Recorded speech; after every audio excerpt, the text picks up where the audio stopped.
आप देख रहे हैं जनता वॉइस। दिल्ली के हरिनगर में दीनदयाल हॉस्पिटल में मनाया गया प्रोग्राम।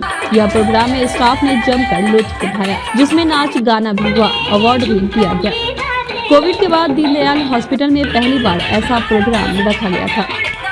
डॉक्टर व नर्स कोविड में अपनी जान जोखिम में डालकर लोगों की सेवा की, जिसका इनाम आज हॉस्पिटल के हर सदस्यों को अवार्ड के रूप में दिया गया, जिसके मुख्य अतिथि के तौर पर प्रोफेसर डॉक्टर DL चौधरी, चिकित्सा निदेशक DMS डॉक्टर मनोज सेठिया, उप चिकित्सा अधीक्षक नंदलाल ध्याल, विशेष सचिव HNFW और अध्यक्ष दिल्ली नर्सिंग फेडरेशन के OST, नर्सिंग अधीक्षक सरोज नागर, अध्यक्ष DNA DDU अस्पताल विजयपाल विजारनिया, महावीर कस्बा लीलाधर रामचंदानी, महासचिव DNF Ajit Chaudhary, Rakesh Kumar, Rajesh Meena, Hansraj Sukhdev Chaudhary, Sunita Chaudhary, Anju Arora, senior nursing officer और सभी नर्सिंग कर्मियों DDU अस्पताल के।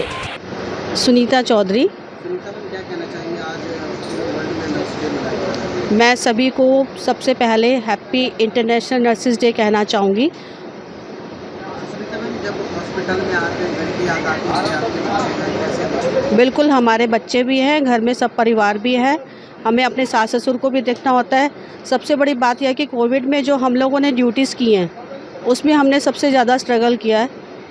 यही कहना चाहूँगी कि हम जो ड्यूटीज़ करते हैं उसके लिए हम सभी का साथ दिया जाए।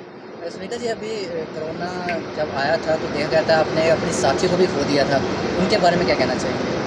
मैं ये कहना चाहूँगी उन जो साथी हमारे इस कोविड ड्यूटीज़ के दौरान एक्सपायर हो गए हैं उनकी पूरी सहायता की जाए। हमारी ANS मिसेस सतिंदर हंस दीदी एक्सपायर हो गई हैं, उनका पूरा साथ दिया जाए और सरकार की तरफ से उनको 1 करोड़ की जो राशि सभी को सम्मानित की जा रही है उनको मिलनी चाहिए। क्या नाम है सर आपका? मेरा नाम राम कुमार चौधरी। आज 2 साल बाद इतना खुशी का मौका आया है, इसमें क्या कहेंगे? देखिए, पिछले 2 साल से तो कोरोना ने जो पूरे देश की सभी तरह की जो समस्याएं थी सामने थी कोरोना की वजह से, 2 साल बाद में थोड़ा सा सेटल हुआ है। तो इंटरनेशनल नर्सेज डे मनाया जा रहा है, उसमें सभी नर्सेज काफ़ी खुश हैं। कोरोना के चलते भी डॉक्टर को भगवान का दूसरा दर्जा दिया गया है, इसमें क्या? देखिए, ऐसा है, डॉक्टर भी भगवान का सहारा लेकर के पेशेंट को ट्रीट करता है। ठीक है, वो भगवान का दर्जा देते हैं, अच्छी बात है, वो हमारे लिए सम्मान की बात है। बाकी हमें भी किसी का सहारा होता है, हर एक किसी को सहारा होता है। हम भी भगवान को साथ लेकर के, भगवान का नाम लेकर के काम करते हैं और उन जो पेशेंट है वो हम में भगवान देखता है। तमाम नर्सों के 2 साल बाद मौका मिला। देखिए, 2-3 सालों में जो नर्सिस ने काम किया है ड्यूरिंग कोविड पैंडेमिक, इसके लिए शब्दों में बयान करना बहुत मुश्किल है।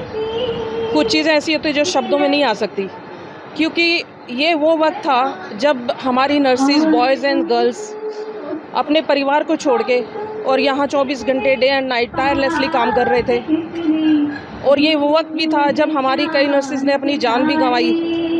एक किस्सा ऐसा भी, जो एक हमारी ANS थी, वो उनकी डेथ हुई, शी वाज कोविड पॉजिटिव और आइसोलेशन में थी।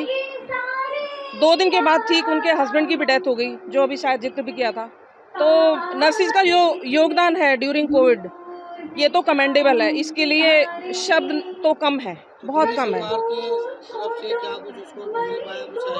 दिल्ली सरकार की तरफ से मैं निवेदन यही करूँगी कि जब जो सेकेंड वेव आई थी उसमें हमारे पास इनफ एडिक्वेट प्रोटेक्टिव गियर्स नहीं थे, PP किट नहीं थी, बाद में जो कि हो गई थी। तो मैं ये चाहती हूँ इस तरह की महामारी जब भी कभी आती है तो जो स्टाफ बिल्कुल ओपन में आके, फ्रंट में आके काम करता है, उनके लिए ये बचाव वाली चीज़ें हमेशा एडिक्वेट क्वांटिटी में होनी चाहिए।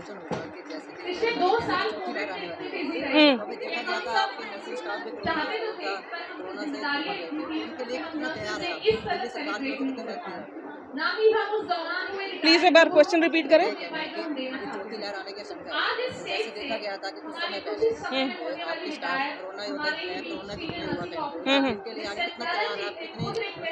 इनके लिए तैयारी, हमारा सारा का सारा स्टाफ पूरी तरह को वैक्सीनेटेड है, 2 डोज लग चुकी हैं, कई लोगों ने बूस्टर डोज भी ले लिया है।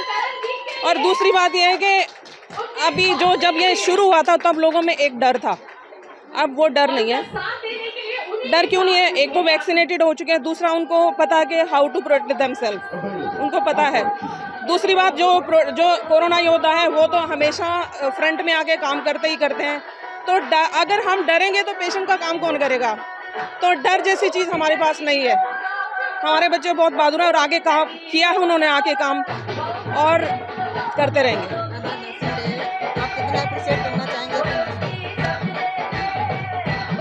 कुछ चीज़ें ऐसी होती हैं जिनको हम क्वांटिफाई नहीं कर सकते, सिर्फ तारीफ शब्द काफ़ी नहीं है उनके लिए। ये तो लिमिटलेस काम किया उन्होंने, unexplainable, commendable, so many things I can say, but फिर भी कम है। जितना मैं बोलूँ नर्सिस के लिए उतना कम है। सर, आज पूरे देश में नर्सिंग जो उत्सव मना रहे हैं उस पर क्या कहें? आज पूरे देश में ही नहीं, पूरी दुनिया में नर्सिंग दिवस मनाया जाता है। हम इसको विश्व नर्सिंग दिवस बोलते हैं। ये दिवस इसलिए मनाया जाता है कि जो नर्सिंग केयर जो पेशेंट की जाती है वह ट्रीटमेंट का एक बहुत बड़ा हिस्सा होती है। जिस तरह से डॉक्टर दवाई प्रेस्क्राइब करता है, डॉक्टर जांच करता है, तो मरीज़ की जो देखभाल की जाती है वो दवाइयाँ टाइम टू टाइम दी जाती हैं, उसमें नर्सिंग का महत्व होता है। नर्सिंग ये सारा काम करती है। उनके इस काम को दुनिया में बताने के लिए और उनका हौसला अफजाई करने के लिए ये दिवस मनाया जाता है। और इस दिवस मनाने का एक कारण ये है कि इसी दिन जो मॉडर्न नर्सिंग की जो जनक मानी जाती हैं नाइटिंगेल फ्लोरेंस, उनका जन्म हुआ था। उन्होंने 1850 के ईयर में जब रशिया और ब्रिटेन के युद्ध चल रहे थे तो वहाँ बहुत सारे जो सैनिक घायल हो रहे थे। उनके जो घाव थे वो घावों पे पूरी पट्टियाँ नहीं हो रही थी, गंदगी थी, तो उन्होंने एक लीड लिया और उनकी सेवा करना शुरू किया। उन्होंने खुद इकट्ठे अपना ग्रुप बना के कि कब सहायता पहुंचेगी उसका बिना इंतजार किए उनके लिए क्लीन, जो उनके वुंड्स थे और उनके जो रहने की जगह थी उसको क्लीन किया। उनकी जो ड्रेसिंग्स थी उसको टाइम टू टाइम बदला, तो उससे जो एक मृत्यु दर थी और जो ठीक होने की दर थी, मृत्यु दर कम हो गया और ठीक होने की दर जो है बढ़ गई। तो उसके रूप में उनको देखा कि ये, और उन्होंने फिर कहा कि भाई नर्सिंग केयर जो है मरीज़ को ठीक करने में बहुत महत्वपूर्ण है। तो उसी सिलसिले में आगे जाकर इसको विश्व नर्सिंग दिवस का नाम दिया गया। सर, आज नर्सिंग डे है। 30 अप्रैल को 2021 में कोरोना योद्धा की भूमिका निभाते हुए यहाँ पे नर्सिंग स्टाफ की डेथ हो गई, इनके बारे में क्या कहना चाहिए? देखिए, ऐसा है कि कोरोना सबके लिए एक बहुत बड़ी महामारी थी और पूरी दुनिया ने उसको फेस किया है, जो कि कोई 100 साल के बाद में कहते हैं कि इस तरह की बीमारी को हमें देखने को मिला। तो हमारे ही हॉस्पिटल में नहीं, बाकी देश में भी बहुत सारे डॉक्टर, बहुत सारे नर्स मरीज़ों की सेवा करते हुए, इस मानवता की सेवा करते हुए खुद भी इन्फेक्ट हो गए और उनकी जान भी गई। तो हम उनको याद करते हैं और उनके बलिदान को या कभी भुलाया जा नहीं सकता है। देश हमेशा ही याद करता रहेगा।